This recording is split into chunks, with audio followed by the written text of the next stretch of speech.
Hi friends, welcome to my channel. ಇದು ನಂದು first long video ಆಗಿರುತ್ತೆ. ಇದಕ್ಕಿಂತ ಮುಂಚೆ ನಾನು ಯಾವುದೇ ಲಾಂಗ್ ವೀಡಿಯೋ ಅಪ್ಲೋಡ್ ಮಾಡಿರೋದಿಲ್ಲ. ನಂದು ಫಸ್ಟು ಲಾಂಗ್ ವೀಡಿಯೋ ಆಗಿರೋದ್ರಿಂದ ನಾನು ಕಾರ್ತಿಕ ಹುಣ್ಣಿಮೆ ನಮ್ಮ ಮನೇಲಿ ಸೆಲೆಬ್ರೇಟ್ ಮಾಡಿದ್ವಿ. ಸೊ ಅದಕ್ಕೋಸ್ಕರ ಆ ವೀಡಿಯೋನೇ ಫಸ್ಟ್ ವೀಡಿಯೋ ಆಗಿರಲಿ ಅಂತ ಹೇಳ್ಬಿಟ್ಟು ನಾನಿಲ್ಲಿ ಅಪ್ಲೋಡ್ ಮಾಡ್ತಾಯಿದ್ದೀನಿ.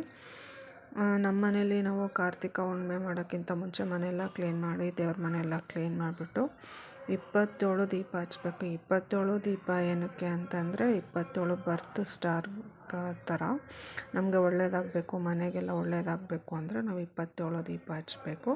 ಅದು ಮನೆಯಲ್ಲಿ ದೇವ್ರ ಮನೆಯಲ್ಲಿ ಹಚ್ಚೋ ದೀಪನ ಇನ್ಕ್ಲೂಡ್ ಮಾಡಿ 27 ಇರಬೇಕು. ಸೊ ನಾವು ಮ್ಯಾಕ್ಸಿಮಮ್ ದೀಪನ ಆಚೆನೇ ಇಟ್ಟಿದ್ದೀವಿ. ಒಂದು 4-5 ದೀಪ ಮಾತ್ರ ಒಳಗಡೆ ಇಟ್ಟಿದ್ವಿ. ಸೊ ತುಂಬಾ ಗಾಳಿ ಇತ್ತು. ನನಗಂತೂ ತುಂಬಾ ಭಯ ಆಗಿತ್ತು, ದೀಪ ತುಂಬ ಹೊತ್ತು ಉರಿಯುತ್ತೋ ಇಲ್ಲೋ ಅನ್ನೋ ಥರ. ಲಕ್ಕಿಲಿ ದೀಪ ಎಲ್ಲ ಫುಲ್ ಆಯಿಲ್ ಖಾಲಿ ಆಗೋವರೆಗೂ ಯಾವ ದೀಪನೂ ಶಾಂತಿ ಆಗಲಿಲ್ಲ. ಅದೊಂದು ತುಂಬಾ ಖುಷಿ ಪಡೋವಂಥ ವಿಷಯ. ದೇವ್ರ ಮನೆ ಮತ್ತು ದೇವ್ರ ಪೂಜೆ ಮಾಡಿದ್ದು ಎಲ್ಲನೂ ವೀಡಿಯೋ ಮಾಡೋದು ನಮಗೆ ಮರ್ತೋಯ್ತು. ದೀಪದ ಕಡೆನೇ ಜಾಸ್ತಿ ಕಾನ್ಸಂಟ್ರೇಟ್ ಮಾಡ್ತಿದ್ವಿ. ಯಾವುದಾದ್ರೂ ದೀಪ ಶಾಂತಿ ಆಗುತ್ತಾ ಅಂತೇಳ್ಬಿಟ್ಟು ಸ್ವಲ್ಪ ಜಾಸ್ತಿ ಹೊರ್ಗಡೆನೇ ಇದ್ವಿ.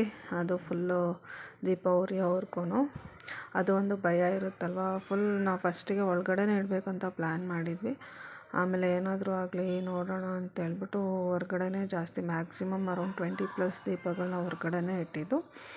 ಒಂದು 4-5 ಮಾತ್ರ ಒಳಗಡೆ ಇಟ್ಟಿದ್ವಿ.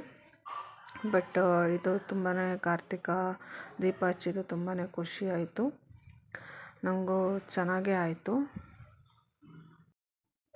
ಕಾರ್ತಿಕ ಹುಣ್ಣಿಮೆ 2 ಡೇಸ್ ಇತ್ತು, ಫ್ರೈಡೇ ಸ್ಯಾಟರ್ಡೇ. ಸೊ ನಾವು ಫ್ರೈಡೇ ಮಾಡೋಕ್ಕಾಗಿಲ್ಲ, ಯಾಕಂದರೆ ನನ್ನ ಹಸ್ಬೆಂಡ್ಗೆ ಕೆಲಸ ಇತ್ತು. ಆವಾಗಲೇ ನಾವೆಲ್ಲನೂ ರೆಡಿ ಮಾಡಿಕೊಂಡು ಮಾಡೋಕ್ಕೆ ಸ್ವಲ್ಪ ಹರಿಬರಿ ಆಗ್ಬಿಡುತ್ತೆ.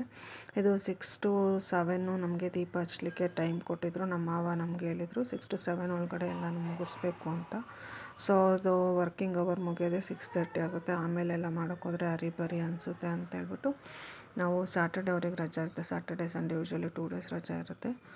ಸೊ ಸ್ಯಾಟರ್ಡೇ ದೀಪ ಹಚ್ಚಲಿಕ್ಕೆ ಪ್ಲ್ಯಾನ್ ಮಾಡಿಕೊಂಡು ಎಲ್ಲನೂ ರೆಡಿ ಮಾಡಿಕೊಂಡೆ ನಾನು. ದೀಪ ಹಚ್ಚಿದ್ದು ನನಗಂತೂ ತುಂಬಾ ಖುಷಿ ಆಯಿತು. ನಮ್ಮ ಮನೇಲಿ ಈ ಥರ ಕಾರ್ತಿಕ ಹುಣ್ಣಿಮೆ ಸೆಲೆಬ್ರೇಟ್ ಮಾಡಿದ್ವಿ.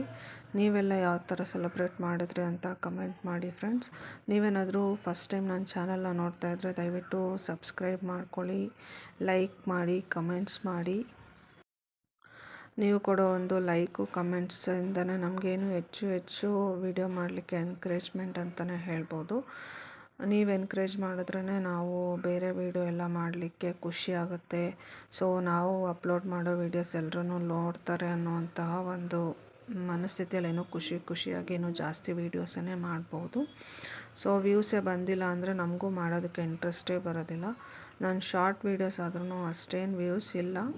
ಬಟ್ ಆದ್ರೂ ಜನ ನೋಡದೇ ಇರಲಿ, ನನಗೆ ಫ್ರೀ ಟೈಮಲ್ಲಿ ನನಗೆ ಎಷ್ಟು ಮಾಡೋಕ್ಕಾಗುತ್ತೋ ಅಷ್ಟು ಮಾಡಿ ಅಟ್ಲೀಸ್ಟ್ ಡೈಲಿ 1 ಅಥವಾ 2 ವೀಡಿಯೋಸ್ನ ನಾನು ಅಪ್ಲೋಡ್ ಮಾಡ್ತಾಯಿರ್ತೀನಿ. ಯಾರೇ ಹೊಸದಾಗಿ ಯೂಟ್ಯೂಬ್ ಸ್ಟಾರ್ಟ್ ಮಾಡಿದ್ರು ಎಲ್ಲರಿಗೂ ಒಂದೇ ಪ್ರಾಬ್ಲಮ್ ಇರುತ್ತೆ, ವ್ಯೂಸ್ ಬರೋಲ್ಲ, ಸಬ್ಸ್ಕ್ರೈಬರ್ಸ್ ಬರೋದಿಲ್ಲ ಅಂತ. ಸ್ಟಾರ್ಟಿಂಗ್ ಕೆಲವರು ಏನೇ ಆದ್ರೂ ಕಂಟಿನ್ಯೂ ಮಾಡ್ಕೊಂಡೋಗಿ ಸಕ್ಸಸ್ ಕಂಡಿರೋರು ಇದ್ದಾರೆ. ಇನ್ನು ಕೆಲವರು ಅಯ್ಯೋ ಬಿಡು ವ್ಯೂಸೇ ಬರೋದಿಲ್ಲ ಅಂತೇಳ್ಬಿಟ್ಟು ಅಲ್ಲಿಗೆ ಡ್ರಾಪ್ ಮಾಡಿರೋ ಅಂಥವರು ಇದ್ದಾರೆ.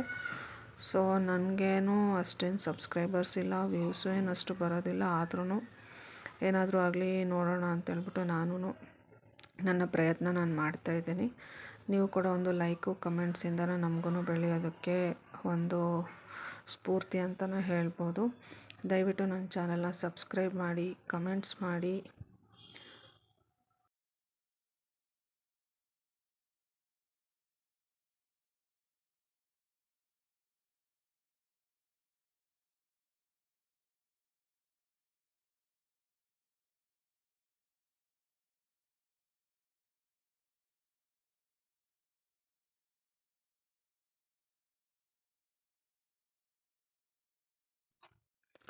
Thanks for watching. See you in the next vlog. Please subscribe ಮಾಡಿ.